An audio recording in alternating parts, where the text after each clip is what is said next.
nous allons poursuivre les applications. Voir au petit d, une application importante aussi, qui est le spectrographe de masse. Donc, petit d, les spectrographes de masse. Les spectrographes de masse. Donc, le spectrographe de masse, c'est un dispositif dont son rôle permet de séparer des isotopes. Donc, en physique nucléaire, par exemple, qu'on verra à la suite dans la partie du domaine 3 de notre programme de physique, on a souvent besoin de choisir un type d'isotope précis pour faire les études. Maintenant, comment arriver à séparer les isotopes? Parce que dans le milieu naturel, on peut voir les isotopes, on peut avoir tous les 3 isotopes mélangés. L'isotop 235, du 238, 239. Donc, pour arriver à séparer les isotopes là, on peut utiliser la technique du spectrographe de masse. Donc, qui permet de les séparer. Alors, les dispositifs, grosso modo, nous avons une première partie qu'on appelle une chambre de Debye, une chambre d'ionisation. On va ioniser les molécules ici, ou les atomes ici. On va les ioniser ici. Après la chambre d'ionisation, il y a une lésion grande D où on va accélérer. Donc, cette partie, c'est la chambre d'accélération. Et il y a une lésion grande 3 où on va arriver à les séparer grâce au champ magnétique. Donc ici, là, on va appliquer un champ électrique. Ici, on va appliquer un champ magnétique. Le but là, c'est faire en sorte, on a vu que pour les particules, les rayons, l'expression de R, ça fait M fois V sur QB. Nous voyons ici, par exemple, comme les isotopes n'ont pas les mêmes masses là, plus l'isotope est lourd, plus le rayon est grand.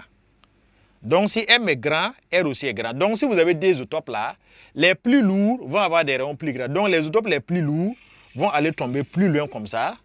Et les isotopes les moins lourds vont tomber à côté. Si vous avez l'isotope par exemple, 235 et 238, ça veut dire que les 235 qui sont moins lourds vont tomber ici, de créer un rayon plus petit. Et les 238 qui sont plus lourds vont venir tomber plus loin. Donc c'est la technique qu'on utilise pour séparer des isotopes en procédant par ionisation.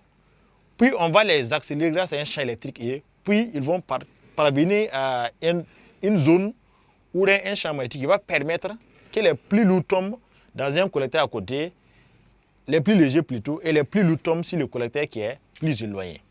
Donc lui on peut l'appeler collecteur C1 et lui c'est le collecteur CD. Donc la distance des deux collecteurs là, ça c'est un diamètre du petit cercle et ça c'est le diamètre du grand cercle. Donc on peut poser la distance des collecteurs C1 CD est égal à grand diamètre moins petit diamètre. Donc DD moins D1. La distance séparant les deux collecteurs là est définie par, donc pour avoir cette distance, il y a le grand diamètre depuis le début ici c'est O, de O jusqu'à CD moins le petit diamètre de O jusqu'à C1. Donc, et quand on dit diamètre, c'est 2 fois les rayons. Donc, ça fait 2 fois RD moins 2 fois R1. Donc, la distance séparant les collecteurs est définie alors par 2 facteurs de RD moins R1. Donc, de façon résumée, le spectrographe de masse est un dispositif utilisé pour séparer des isotopes, voilà, des masses différentes. Et pour le faire, il faut d'abord les ioniser dans une chambre d'abord pour qu'ils soient chargés. Puisque que ce soit l'accélération par les champs électriques ou par les champs magnétiques, il faut forcément que la particule soit chargée. Donc on va les ioniser pour qu'ils soient chargés. Et quand ils sont chargés, ils seront accélérés dans une deuxième chambre d'accélération pour pouvoir arriver à une grande vitesse.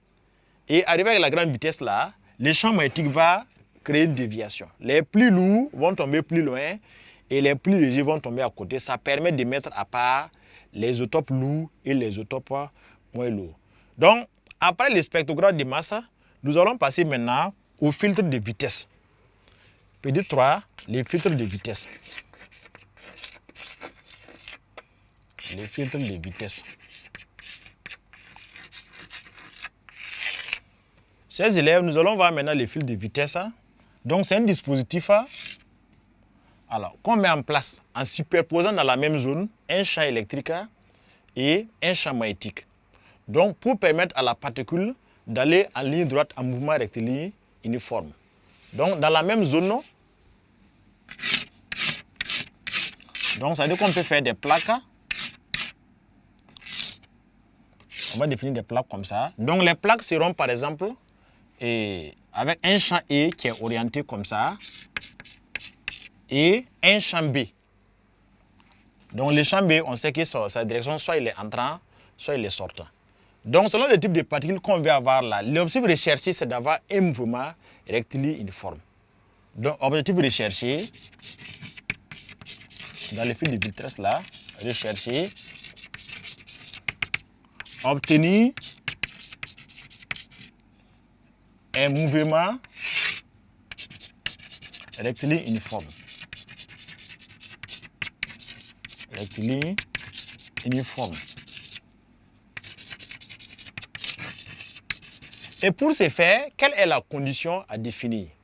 Donc, nous considérons par exemple les cas d'électrons. On va prendre les cas que les particules sont des électrons. Alors, c'est l'électron, ça veut dire que Q égale A moins et des charges négatives. Donc, si par exemple, dans les champs E est orienté vers comme ça veut dire que la force électrique par conséquent, c'est que F égale à QE. Et comme Q est négatif, ça veut dire que la force FE doit aller en sens contraire vers comme ça. Donc, FE vient dans ce sens-là. Donc, le but, c'est d'avoir un mouvement rectiligne. Et comme on a superposé à la fois un champ magnétique et un champ électrique, ça veut dire que les champs magnétiques génèrent une force magnétique et les champs électriques génèrent une force électrique. Donc, dans les normes, on doit avoir que la force magnétique là, plus la force électrique est égale à vecteur nul. C'est la condition pour avoir un mouvement rectiligne uniforme, d'après la première loi de Newton. Donc, pour avoir un mouvement rectiligne uniforme, il faut que s'il y a des forces, la somme des forces doit être égale à 0. Donc, ce qu'on appelle un système isolé. Donc, dans cette notation, si ça veut dire que si les FE partent comme ça veut dire que les FM revient en sens contraire. Donc, FM repart est orienté dans le sens contraire. OK? Et si on suppose toujours dans cette partie que les particules proviennent de la droite avec un vecteur V0 comme ça, alors, comment le champ B doit être orienté? Le champ B est-il entrant ou bien le champ B est sortant? Donc, on peut vous poser des questions pareilles. Est-ce que le champ B est entrant ou sortant?